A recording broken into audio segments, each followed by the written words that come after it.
Jusqu'à minuit, donc l'after est là. Ali Benarbia est là, Daniel Riolo est là, Simone Rovera, plus Fred Hermel qui est avec nous également. 12e Ligue des Champions pour la Juve ce soir, record absolu pour le Real. Évidemment, record absolu en la matière. Mustapha est avec nous au 32-16. Salut Mustapha. Mustapha, bonsoir. Bonsoir. Mustapha, supporter du Real. On va parler du match déjà avec toi. Par le Suède-France de vendredi. Est-ce que tu as pour été les qualifications au Mondial 2018 Est-ce que tu as été étonné, Mustapha, par la qualité physique des Madrilènes? Comment, excusez-moi, j'ai pas entendu, pardon. Oui, il y a eu je sais pas ce qu'il y a eu là. Il y a eu un truc. Il y a un truc qui est arrivé. On Je ne sait pensais pas que quoi. c'était une blague. En tout cas, est-ce que tu as été étonné par la qualité physique des Madrilènes? Non, parce que comme l'avait dit souligné Fred, on l'a vu au cours de la saison, on finissait toujours très très bien nos matchs. Moi, je vous mens pas qu'en première période, j'étais un peu déçu du jeu, on se faisait un peu marcher dessus, mais après c'est revenu à la... Enfin, marcher dessus, c'était un grand mot, mais c'était mon impression en tout cas. Après, c'est deuxième période, je sais pas ce que Zidane a dit dans le vestiaire, mais ils ont pu exister. Ça allait très vite aussi, on leur a mis 2 buts très rapidement. Moi, je voulais parler très rapidement. Bon, déjà, celle-là, elle est pour mon fils, ça fait plaisir. Il a vu la Ligue, la Ligue des Champions, ça fait plaisir. Il commence bien dans la vie, ce petit. Hein. Ah, il commence bien, né pour briller, avec le maillot et tout. Bref. En fait, déjà, moi, je vais vous souligner la saison de 3 personnes. Zidane, Ronaldo et Asensio. J'expliquerai pourquoi Asensio, très rapide. Zidane, il a été critiqué comme Ronaldo en début de saison, par rapport des fois à la qualité du jeu que certains trouvaient moyenne, et au final on a vu que tout ce qu'il a fait, ça a porté ses fruits. On est monté en gamme, il a fait des rotations comme l'a dit Fred plusieurs fois qui étaient incroyables. Enfin, je veux dire, des fois il mettait l'équipe B, alors que des fois c'est des matchs où on se disait non, c'est un match piège ici, il y a les Barça qui a déjà perdu ou d'autres, et finalement c'est toujours passé. Et pour moi, il a démontré sa qualité de leadership à ce niveau-là. Il n'a pas révolutionné le football, ça Fred l'a déjà dit plein de fois, on l'a tous dit, mais ça a été sa qualité première. Maintenant, je voudrais déjà merci Lizou, je t'embrasse sur le crâne. Ensuite, pour Cristiano Ronaldo, depuis quelques temps, il était un peu moins bien, surtout dans le jeu. On l'a toujours dit, il forçait, il se reposait pas, il était souvent blessé, il voulait forcer. Et là, il a fait ce qu'il fallait. Il y a des matchs où il s'est reposé. Il est revenu en forme dans sa préparation physique. Et là, et pourquoi Asensio alors pour conclure aussi fort. Et Asensio, c'est un symbole. C'est la révélation du Real cette année. Et il a marqué le premier but du Real en Supercoupe d'Europe. Et là, il a clôturé en marquant le dernier but en finale de Ligue des Champions. C'est vrai. Il met le premier but de la saison, cette saison historique, et il met le dernier but. C'est vrai. Bon. Extraordinaire. Alors le match, Ali, est-ce que tu expliques uniquement cette victoire par une fraîcheur supplémentaire du Real, ou il n'y a pas que ça? Il n'y a pas que ça, je pense. Non. Je le dis souvent, et on s'en rencontre au très haut niveau, qu'un match dure jusqu'à la fin, que l'arbitre siffle, et qu'on oublie que c'est pas parce qu'on domine une première mi-temps ou qu'on domine pendant 60 minutes qu'on est supérieur à l'adversaire. Le match, des fois, les 10 dernières minutes, tu as 10 fois plus d'occasions que pendant 60 minutes, surtout dans les gros matchs. Et l'impression que m'a donné la Juve, à pied au plancher, ce que je ne vois jamais faire la Juve, parce qu'ils savent gérer, être en bloc assez bas, ce qui lui permet de ne pas avoir autant de courses physiques à faire. Là, j'ai vu des va-et-vient de vagues de Juventus. À un moment, ils étaient en défense, ils se retrouvent sur un centre, 6 dans la surface. J'ai jamais vu la Juve avoir 6 joueurs dans la surface. Et faire ça pendant 45 premières minutes, à avoir du côté droit et du côté gauche pratiquement 2 joueurs de la Juve être en surnombre tout le temps pendant 45 minutes, où le Real a fait beaucoup plus que de jouer, a fait le dos rond, on a senti qu'après, en deuxième mi-temps, ils auraient pu plus ou moins flancher. Mais je sens que progressivement, avec ce deuxième but en deuxième mi-temps, et plus tout ce qu'ils ont donné en première mi-temps, ils ont eu du mal à remonter, et c'est là qu'ils l'ont payé. Oui, mais alors, qu'est-ce que ça voudrait dire en fait? Ça voudrait dire qu'il y a eu... parce que le match, il n'y a rien de notable tactiquement dans la rencontre, ni d'un côté ni de l'autre. Ça a joué comme ça devait jouer, comme on s'y attendait. De chaque côté. Ouais. Peut-être qu'on attendait une défense à 3 côté Juve, mais on a vu qu'en fait Barzal, il a plus joué arrière droit, ça a plus été limite un 4-4-1-1 qu'un 3-4-3 comme on l'avait écrit.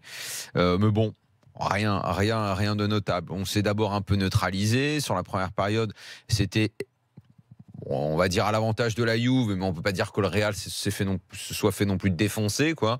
C'est juste que Marcelo avait du mal à monter parce qu'Alves jouait un peu haut. Non, et Carvajal, il en avait 2 sur lui toute la 45 minutes. Malgré tout, est passeur décisif sur le très beau premier but. Mandzukic, ça s'est joué de ce côté-là. Mandzukic lui a répondu avec un très beau geste technique. Ok. Alors quoi? La Juve a mal dosé ses efforts, a trop donné? une équipe avec autant d'expérience, mal doser l'effort, c'est un peu étonnant. Alors, j'arrive pas à croire. Moi, je crois vraiment qu'au niveau de ce qu'est le foot moderne aujourd'hui, qui se joue énormément sur la rapidité des phases de transition, et je pense qu'aujourd'hui, personne n'égale le Real dans ce domaine-là. Quand tu as une équipe à ce point technique, comme l'est le Real, et en face, même si c'est peut-être, si on prend tous les postes, je pense inférieur techniquement, il y a moyen collectivement quand même de faire quelque chose. Oui. Ils le font une mi-temps et après ils explosent à ce point. Je crois que effectivement, je crois que la préparation physique est extraordinaire. Et moi, je pense que la plupart des coachs, de toute façon, le disent aujourd'hui. Ça se joue dans la rapidité d'exécution, à condition que tu aies les joueurs techniques pour le faire. Parce que si tu as des pieds carrés, et que tu vas y arriver. Que tu sois frais physiquement. Mais la vélocité dans les phases de transition, ce qu'ils font et la façon dont ils explosent. Parce qu'après, la Juve, on dit ouais, mais ils auraient pas dû descendre bas, ils auraient pas dû laisser. Non. Ils auraient pas dû, mais c'est juste qu'ils pouvaient plus rien faire. Ils se sont fait monter dessus. Donc pour moi il y a un truc, Daniel, simplement, et pour aller dans ton sens, moi je pense qu'il y a peut-être une lecture de Zidane et des propres joueurs à la mi-temps, c'est que en première période, quand le Real a été vraiment supérieur à la Juve, et ça s'est vu sur le premier but, c'est quand il y a eu un jeu à une touche de balle, c'est-à-dire qu'il n'y a pas eu contrôle passe, il y a eu tout de suite, c'est-à-dire c'était tellement rapide que c'est là où la Juve avait des problèmes, et c'est justement dans la rapidité de transition à une touche de balle que le Real s'est montré supérieur. Après, la chance fait aussi que tu mets le troisième but juste après le deuxième, et que là psychologiquement tu prends un avantage. Non, mais c'est pas la chance. C'est juste qu'à ce moment-là, t'es trop fort. À ce moment-là, les mecs arrivent même plus à ressortir un ballon.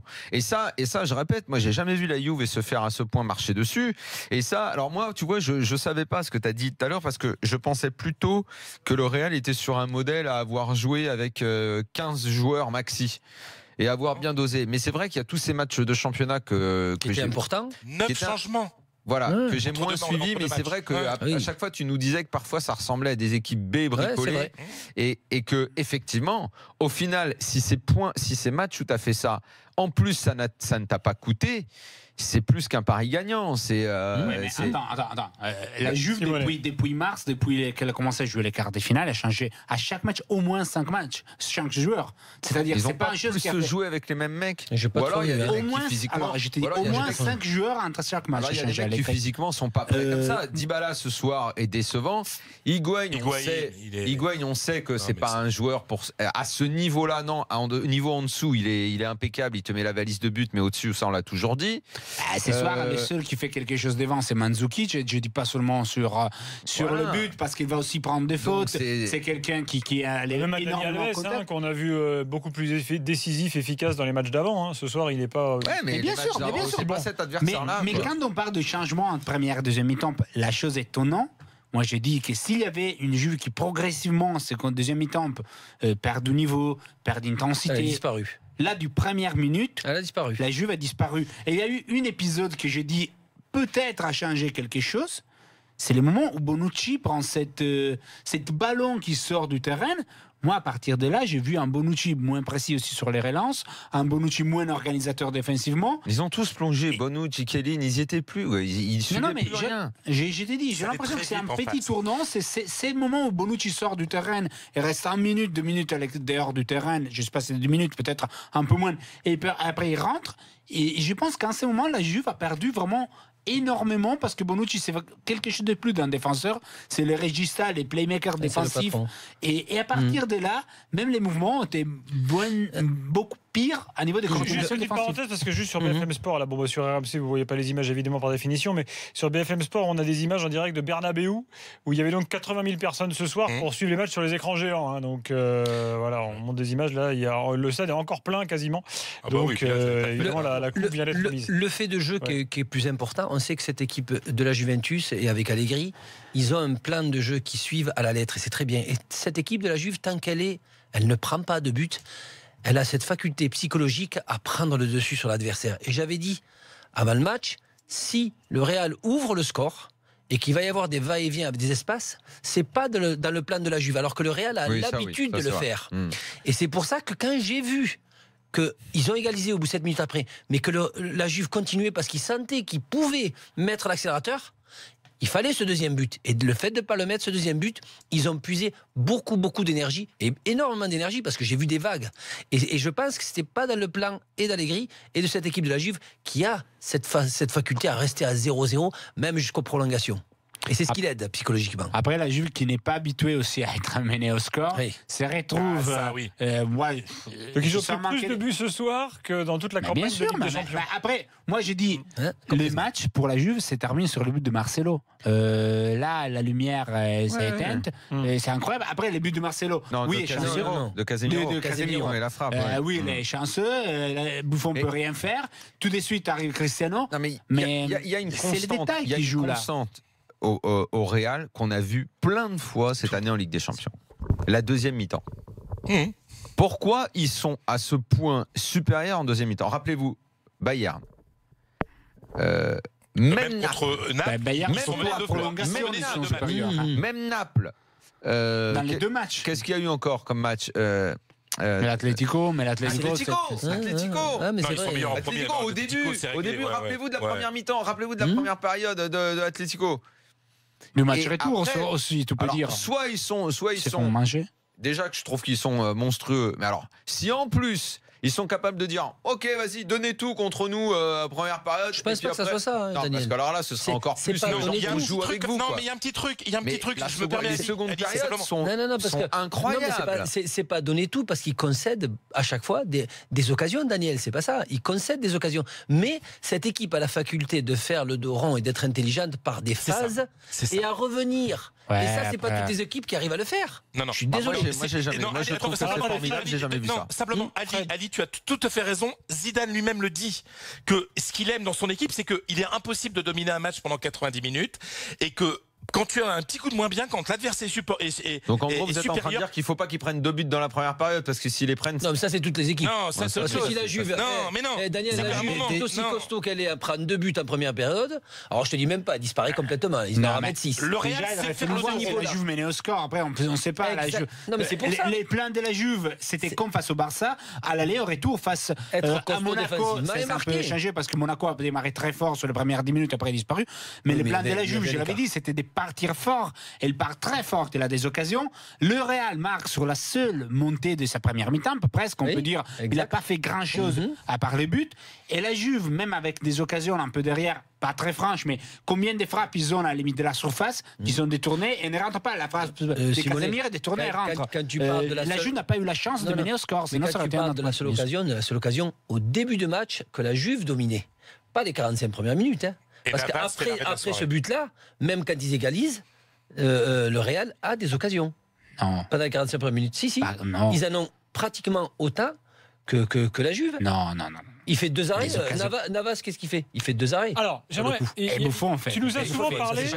Non, mais il y a des. Même pas d'arrêt. On va tout à l'heure, on fera une évaluation. On va accueillir Elie, qui est supporter de la Juve, dans quelques instants. Tu nous as souvent parlé de Pintus. Il faut quand même rappeler, parce que là, ce soir, on met en avant quand même cette gestion de la saison, Cristiano, les autres, et puis donc c'est le recrutement de Zidane. Voilà. Alors, Pintus, au début de la saison, il faut quand même rappeler qu'il est embauché par l'Olympique Lyonnais.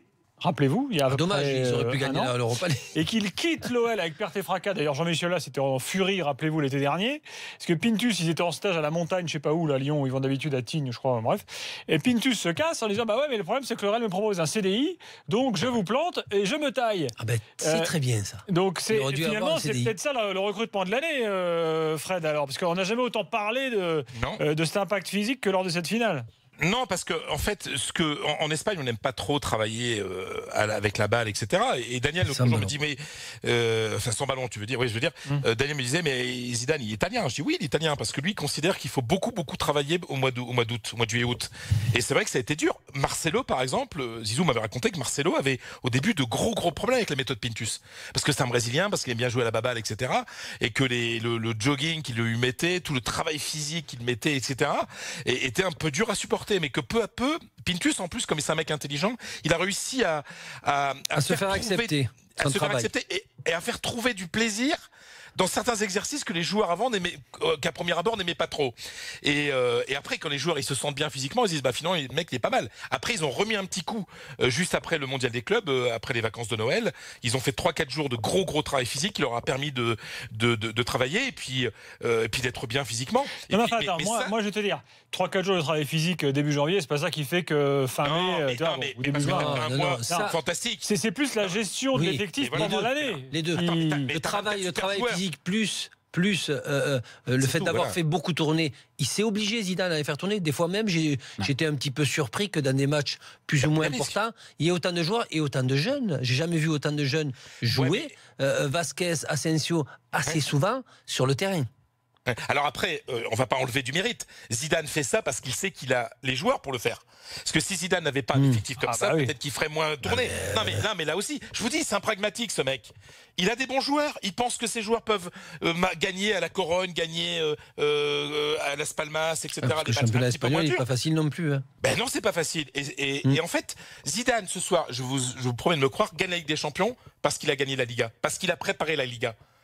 Son objectif, c'était la Liga. Rappelle-toi, Daniel, on en parlait en début de saison. Parce que le Real en avait besoin et Zidane en avait besoin pour montrer à lui-même, montrer à tout le monde qu'il était un entraîneur. Fred, la Juve préparait le Champions League. Hein. Je l'avais dit en début, Simone était là. Il préparait la Champions League, il préparait pas le championnat italien. Ouais. Et pourtant, ils l'ont pas gagné, cette finale.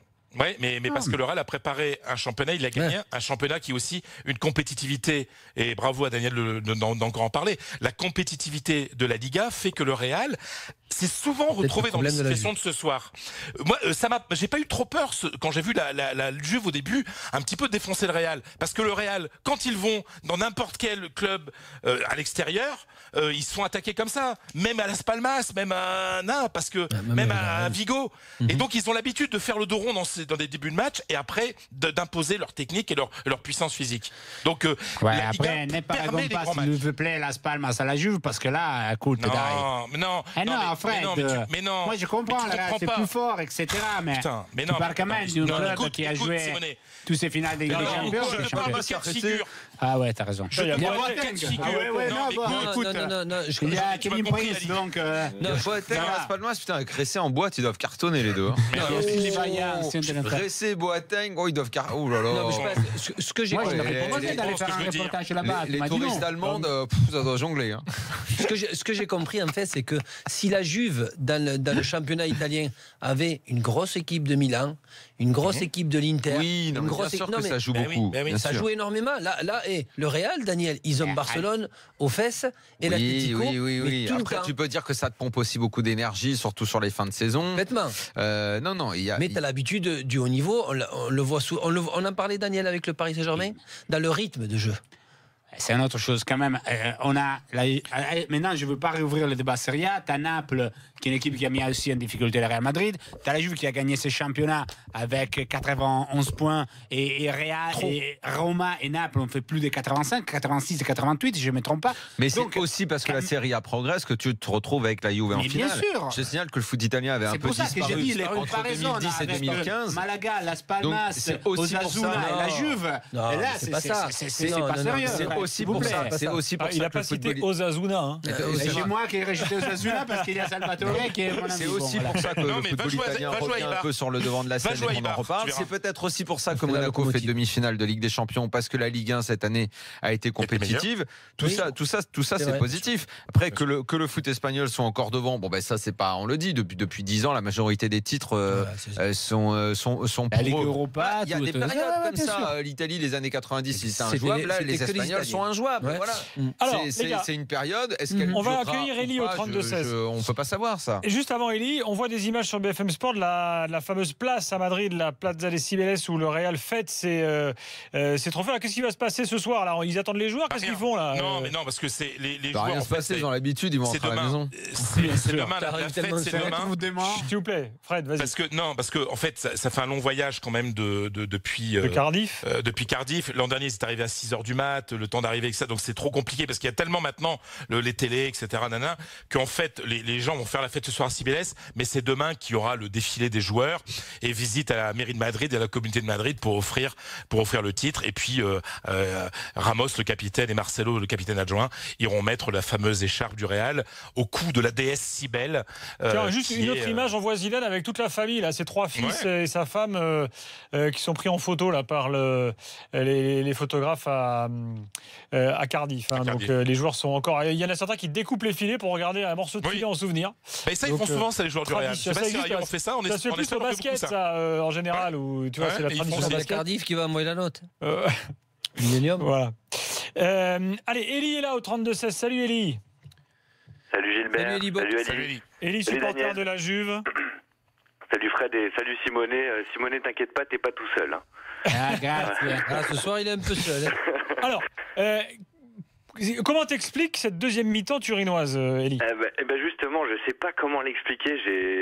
Moi, je connais la Juve comme une équipe qui joue au foot, qui produit du jeu et qui gagne en produisant du jeu. Et au retour des vestiaires, j'ai vu un Real phénoménal en seconde période à partir de la 50-55e. Mais la Juve, je les ai pas reconnus. Je les ai pas reconnus en fait.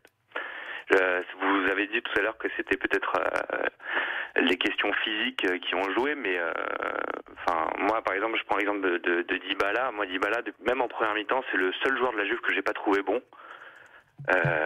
J'aimerais demander à Simonet d'ailleurs, lui qui voit tous les matchs de la Juve, j'aimerais savoir si Dybala joue toujours dans cette position et un peu en retrait comme ça. Depuis janvier, souvent. Après, moi je te dis, depuis le Barcelone où il a été extraordinaire à l'aller, Dybala a fait beaucoup moins dans les finales des saisons. Moi j'espérais que c'était lui l'homme fort de la Juve, mais évidemment... Les seules choses qu'il a fait, tu as bien dit, il a fait très loin du but, il a fait 2-3 fautes gagnées à la moitié de terrain, mais c'est vrai que l'homme qui devait être l'homme en plus, c'était Dybala et pas Higuaín, et n'a pas été l'homme en plus, ça a été l'homme en moins. Physiquement, j'ai trouvé qu'il s'était fait bouffer, mais même en première mi-temps, hein, dès qu'il touchait le ballon, on dirait qu'il tremblait, c'était... Sinon, même les latéraux de la Juve en deuxième mi-temps, hein, en première, ça a été... Il y a un truc moi, j'ai l'impression que la faillite vient principalement de la défense. C'est Bonucci, moi je sais pas, j'ai pas vu le Bonucci de d'habitude. Déjà, il dévie un ballon dans le but, ça a peut-être cassé un peu le moral là, sur le premier là. C'est léger. Ouais, mais je sais pas, tu avais pas cette espèce de sérénité qui dégage d'habitude, tu vois les trois là. Là, ils étaient en galère quoi. C'était la panique. Alors, il joue actuellement Barzag. Oui, il joue.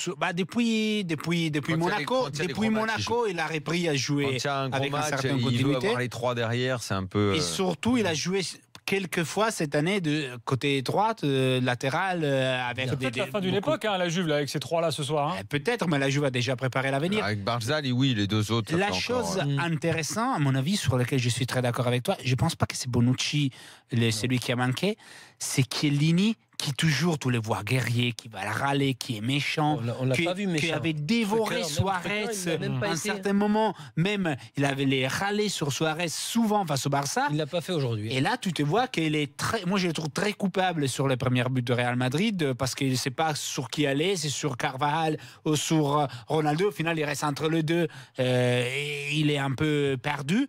Et là, cet esprit guerrier de Chiellini, qui souvent a fait monter d'un cran l'agressivité, pas seulement de la défense, mais de toute l'équipe, un peu comme leader. Mais sur le deuxième but de Ronaldo, là, t'as vu le marquage entre les deux là? Oui. Bien sûr. C'est le truc qui n'arrive jamais d'habitude. C'est quelque chose qu'on voit jamais à la Juve. C'est pour ça que je considère cette deuxième mi-temps comme une ovni, un objet venu de nulle part, qui on ne sait pas qu'est-ce que c'est pas la Juve. C'est pas la Juve qui a fait 9 mois de matchs incroyables pour arriver en finale, qui n'a pas fait une très belle première partie de finale. Cette deuxième partie, ça reste une petite honte dans la saison de la Juve.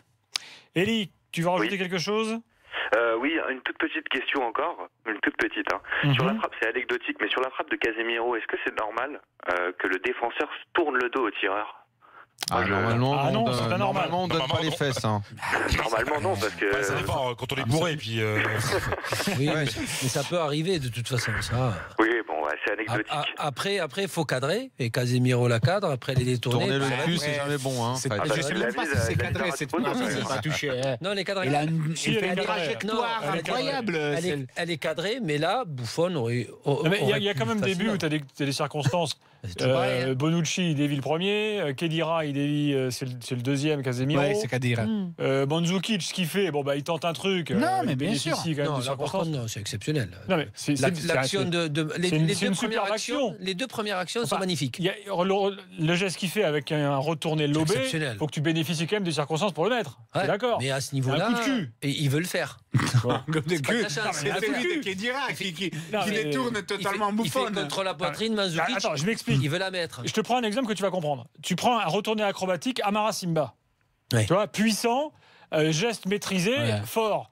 Voilà, là, Simba, Ouais. c'était un ciseau. ciseau, Ouais, pardon. c'est pas Ciseau, une c'est contre retournée. les jambes. Mais vous voyez ce que je veux Gauche dire d'abord. Est-ce que, La gauche ce que fait là, Ouais, loin précis, du ouais. but, voilà, il jette ça comme, tu vois, comme tu jettes un message à la mer qui va être. Je me dis, c'est un geste à la ramassé, Karim voilà. Abdul-Jabbar dans les baskets. Tu Un dois bras dire ça. roulé. Ah, mais, Faisait Karim mais je te dis, Abdul-Jabbar. Karim Abdul-Jabbar, il avait plus de réussite au bras roulé que Mandzukic sur le truc là, je te le dis. Hein. Buffon, Non, mais bras, Mandzukic, il le fait Il 10 est fois. pas Non, mais obligé de c'est le bon, faire, c'est une coordination incroyable. Ce genre de geste-là, c'est toujours. Mais c'est tu voulu. tentes. Voilà, Non, c'est mais ça. Bien sûr, il tente, Non, il non, veut le c'est- faire. Il veut le Casemiro, faire. il Des fois, tente tu pas, il les tentes, tu trouve. Là, tu fais, des fois, tu peux tenter un geste, mais vite fait comme ça, sans revoir. Là, il contrôle la poitrine. Donc, c'est pas pareil. Il contrôle la poitrine et il veut la mettre. À l'opposé. Ce qui est beau dans cette action, c'est que le ballon touche pas terre entre C'est le centre, exceptionnel. Higuaín, Ah, contrôle, passe, machin. Tout donc est magnifique. On aurait dit le PlayStation sur le coup là. C'est vrai. C'était beau. Elie, merci. Merci, et je dis que je suis un grand fan de Daniel, un très grand fan, voilà. Ah, Il en faut. Merci, Elie. il a. Moi aussi. Fred, j'aimerais maintenant qu'on. Tu veux pas qu'on fasse une pause Comme ça, après, d'ailleurs, tu pourras enchaîner avec Fred. Faisons Ouais, la comme pause ça, j'envoie parce ma que- chronique à As pendant ce temps-là. faisons la pause parce que j'ai des choses Je suis sûr importantes qu'il va y à avoir vous du soumettre. Zidane dans ta chronique. Moi, hein. on se Ça va croirait lui demander de faire il est une pas dans chronique une sur Zidane. église, C'est un Fred, honneur par de créer une Mais si, chronique je sais pas d'opinion sur pourquoi, une finale de Ligue des pourquoi on t'entend. T'es dans en une son cathédrale T'es dans On tes va toilettes. essayer. on va Ah, essayer. il est allé- il est allé non, pourtant, cierge, je suis à la le maison, cierge, là. non C'est la maison où tu dors tout le temps quand tu vas à Madrid, tu sais. C'est le canapé, là. Bien On voit sûr, bien, je le il connais prend très bien. Allez. 4-1 pour le Real face à la Juve. 12e Ligue des Champions pour le Real ce soir. Et l'after continue son analyse jusqu'à minuit avec Daniel, Ali, Simonet et Fred. À tout de suite.